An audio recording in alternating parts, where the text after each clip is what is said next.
Blessed ones of the nations of the world.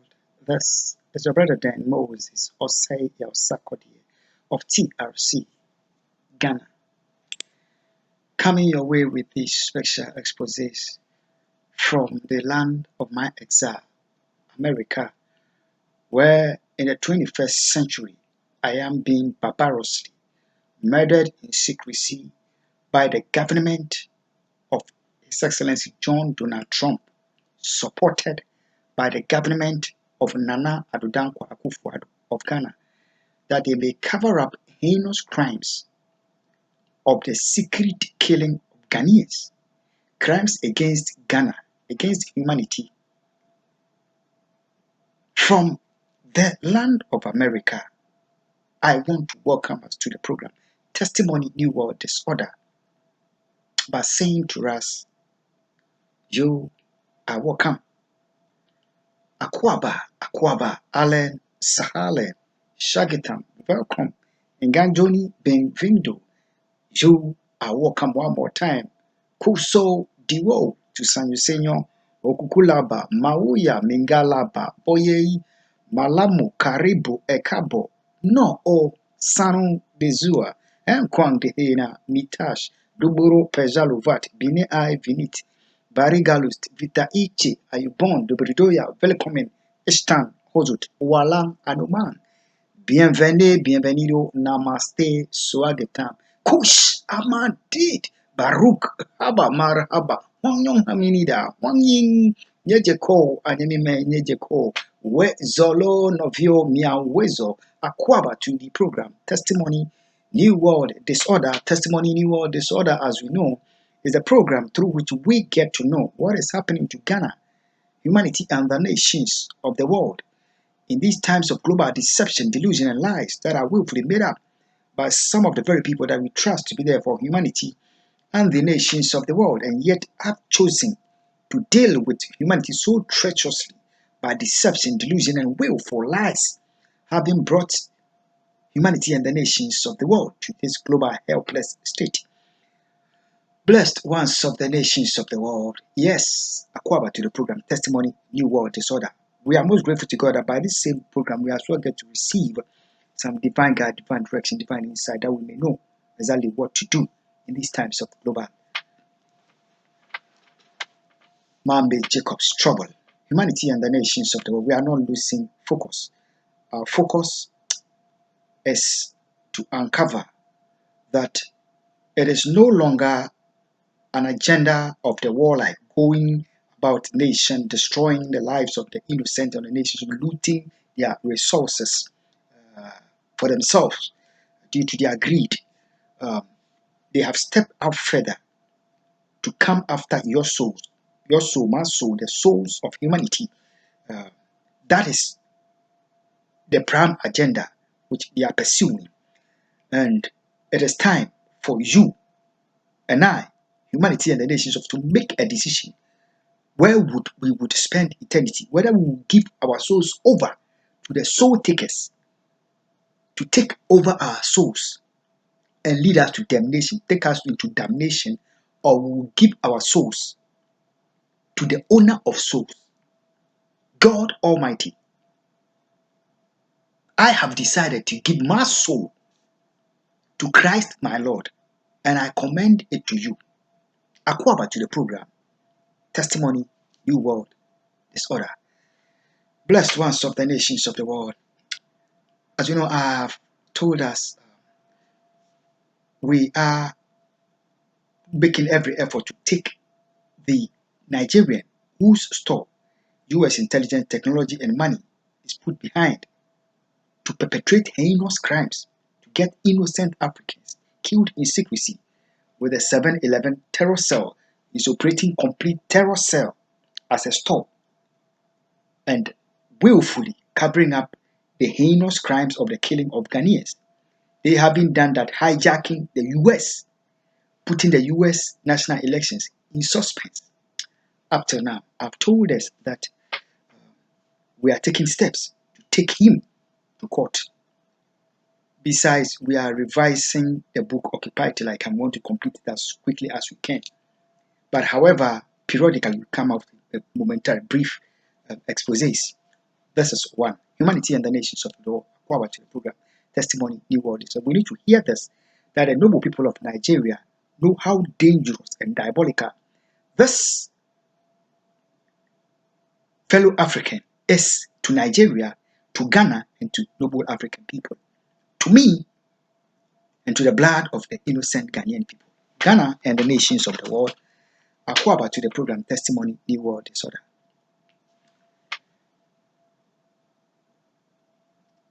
On Friday, the 20th of November, you have received an expose, and in what to do, we have called on the nations of the world to begin to pray. Ghana must pray, America must pray, that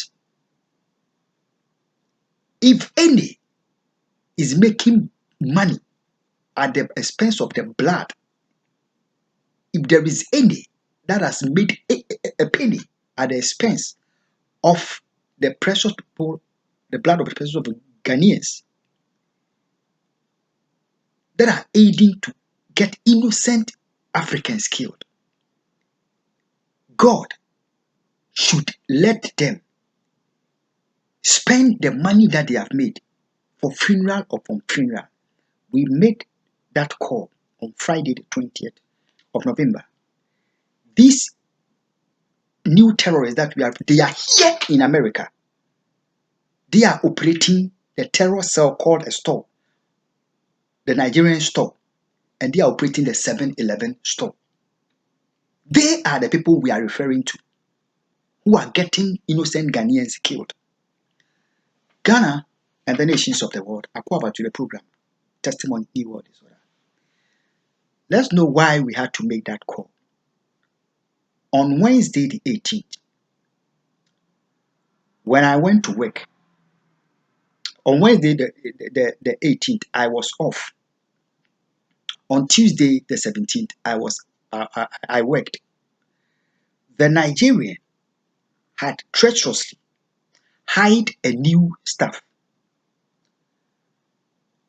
He didn't want the new staff to come work with me on Tuesday. But strategically, he must bring the new staff to come work when I was off, to come work with the gallows guy who come and work in my department, because his fingers should not be cut. He's a human being.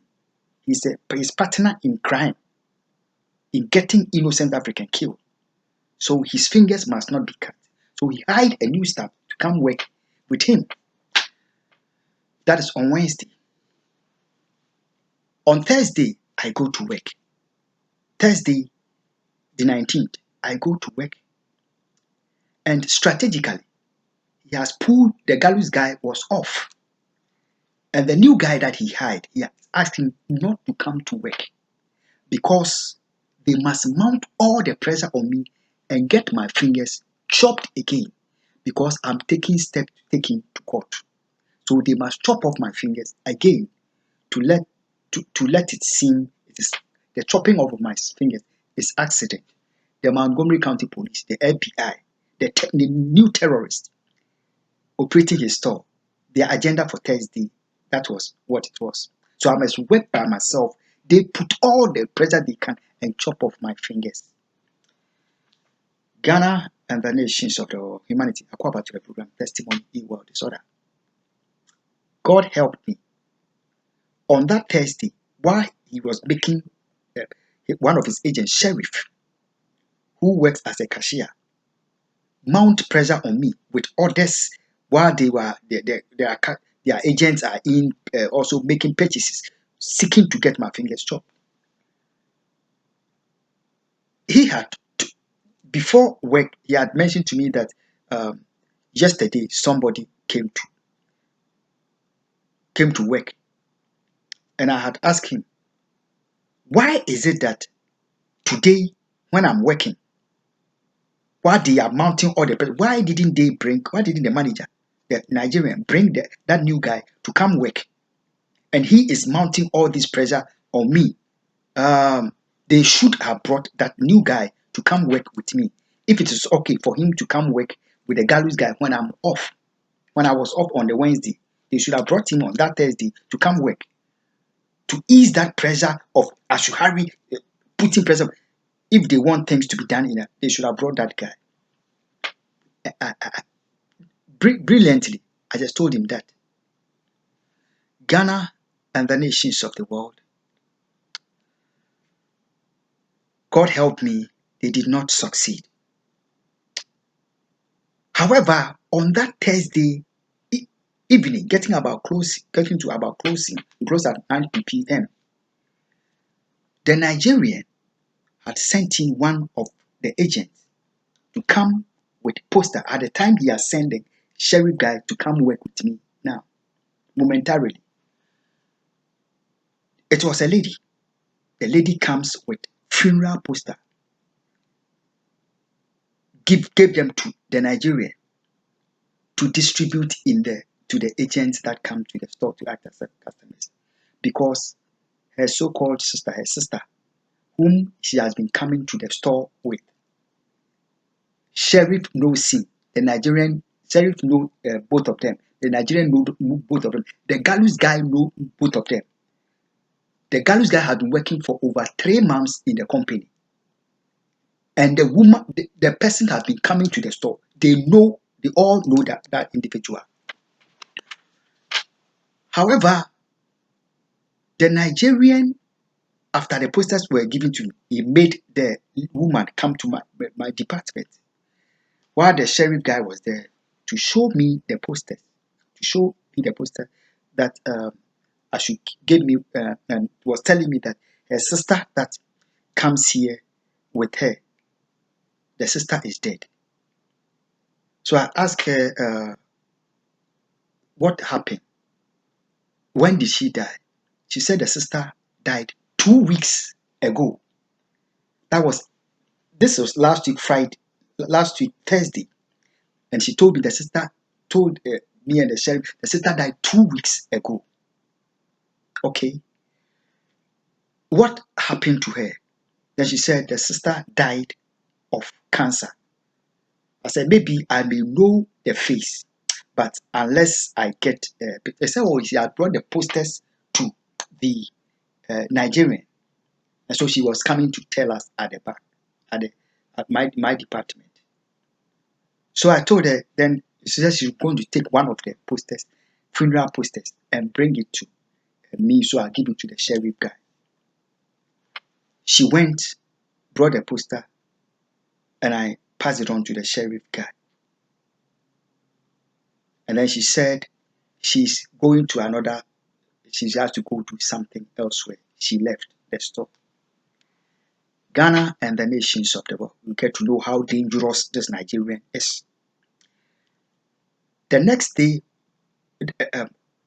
Friday, when I went to work, he had tactically brought in the gallows guy, but the new guy was not sent in to work. Just before work, I had transmitted messages to Ghana by WhatsApp. At the time, they were killing my phone battery to cover up evidence on. They must shut up my cyber attack, shut up my phone, kill the battery to avoid me ever having access to the video evidence to their crime on my cell phone. So I had to quickly transmit message to Ghana, exposing that on Thursday, the Nigerian had hired a new person. On Wednesday, he had hired a new person to come work with the gallows guy. But on Thursday, because of their finger-cutting agenda against me, they had to let the person not come to work. And that Friday too, the person was not at work. I transmitted that message on Friday. Because of that, the Montgomery County Police, the FBI, the terror network, quickly strategized with the Nigerian and brought a Ghanaian while we were working, brought a Ghanaian behind us to come claim he's looking for a job, their own agent. The person's name is called Richard. He claims it from Ghana. He's a Ghanaian. He speaks the Ghanaian language. Okay. So he arranged with him, because I have exposed him to Ghana, that he hired an individual, because they want to cut off my finger. He made an individual not to come to work on the day that I was working. So on Friday, he quickly made fast. They brought another agent to come uh, pose as if he come to look for a job, and then he arranged with him secretly that on Saturday when I go to work, he should come start work. Little did I know that was he has arranged to come bring the guy to come work. I go to work on Saturday, and there the guy was. The guy came to start work. Okay, we didn't bring him to come work in my department, to come work as a cashier. The sheriff guy is a cashier.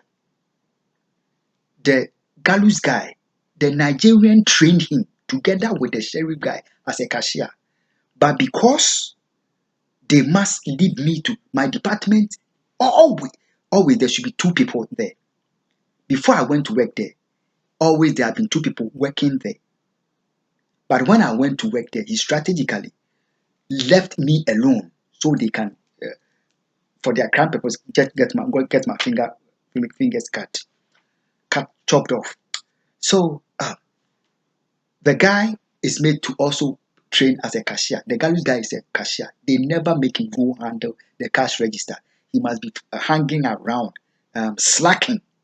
When he needs to come help me, then the Nigerian can pull him as though he's making him do something so they can get my fingers chopped off.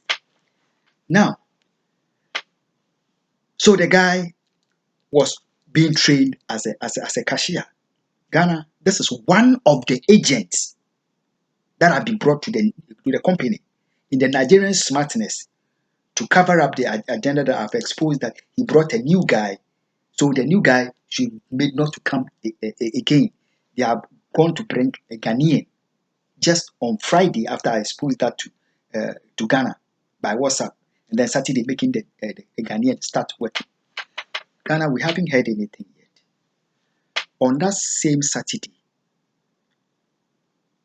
meanwhile on Thursday, on Friday, when we were working, the gallows guy had come to the back, and the posters, a funeral poster was there. And I had asked him, that's on Friday, yeah, I had asked him, does he know this individual? Because somebody brought the poster that she's dead, and she wanted us to know whether we know him. But the person used to come to the store. I said, yeah, he knows her. The face looks very familiar.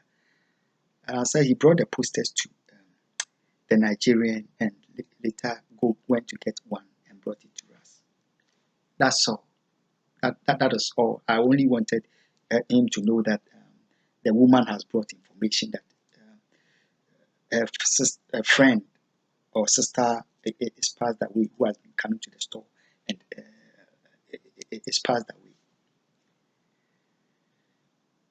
On that Saturday, when he had orchestrated to go bring the Ghanaian to come start working there, guess what?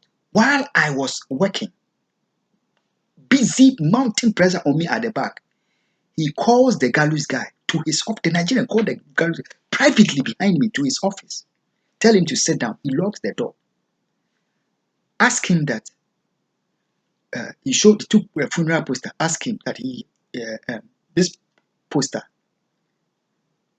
does he know the person on the poster? According to their plan, he must deny that he doesn't know her. Let's see the game. He doesn't know her. And then he asked the gallows guy in the private closet, his office. But the gallows guy told him, I showed the picture to him on Friday when he came to work. Then he told the gallows guy, what did I tell him when I showed the picture to him? He should disclose it to him. And the gallows guy says he told him, I only showed him the picture that the person that came brought it, that it is a sister, and is passed away, and we're all sympathizing with the woman. That's all. So I didn't tell him anything beside that. Then the gallows guy, while I was working, I had to go get meat from the freezer. He comes to the freezer to come tell me that the Nigerian had called him to the office and was that is all part of their strategy, and was asking him about the picture, what to tell him what he told I told him when I showed the picture to him. Can we imagine that? This was behind me. He is colluding with them behind me, and then later, while he was saying that to me, the gallows guy, the sheriff guy, was made to also come and call the gallows guy to tell him that the Nigerian had showed the picture to him. And I told the gallows guy that by yesterday, the day the Nigerian the person brought the picture, the sheriff guy saw the picture. So why would the Nigerian be meeting them in a private and showing them the picture and want to know what I have said in regarding that picture? Why would the Nigerian not ask me whatever he want to know that I said in regarding the picture? Why doesn't he want to ask me myself? And he's getting behind me and he's doing that with them. So I went quickly to the Nigerian and I asked him, this is what the gallows guy is saying you have told. You made him to tell him. You ask him that he should tell him what I told you. But this is weird. I mean, I work here. It should not, such things should not be happening. Then he turns quickly, called the gallows guy, he's telling me the gallows guy is a dangerous guy. He's playing smart. We are all working in the company. And you are colluding with them behind me. You are chopping off my fingers, getting my people killed. And now that I'm taking legal steps, Ghana, we know why. We know what? He knows that we have called on humanity. We have called on Ghana, Nigeria, the nations of the world, to pray that if there is any that has made a penny, making money at the expense of the blood of the Ghanaian people, the expense of the African people, we don't hold bomb, we don't hold weapon. What we have is the name of the Lord. We should call on God to let them bury their family members with the money that they are making. That was Friday. So he is treacherously in cahoots. He knows that in his office there is a huge monitor that he sees everywhere in the store. The FBI, the Germantown police, they are always watching to the surveillance camera. So he has called the gallows guy privately to create impression that we have called, we have Ghana, you are praying, Nigeria is praying, and America is praying against the new terrorist. And therefore, an individual that died 2 weeks ago, God has heard the prayer of Ghana, the prayer of Nigeria, the American people. God has heard their prayers. And God has a prayer that we have never prayed. And 2 weeks ago, God has answered the prayer, and the person died 2 weeks ago before we started praying. Can you imagine this? So he is finding me to divert attention from the killing of the Ghanaian people, from the millions that he's making at the expense of the blood of the Ghanaian people, and play smart with the crime network, the FBI, Montgomery County Police, that we have called on humanity to start praying. Otherwise, they are continuing to kill the Ghanaian people. So the person that died 2 weeks ago, Ghana has prayed and killed that person. They are killing us, but he is afraid to die. Ghana, Nigeria, they are killing fellow Africans and making fortune. US intelligence, technology, and money have been put behind them, but they don't want to die. They want to live and eat with through their nose, their ears, and their eyes. That they get us killed. But now that we know that They are afraid of death, and yet they are killing us. Let's go to the next expose and continue there in what to do. God bless you. Let them continue to live in fear. But we don't hold bomb, we don't hold bullet, we don't hold knife. What we have is the name of the Lord. God bless my homeland, Ghana. Bye bye. It is finished. Occupy till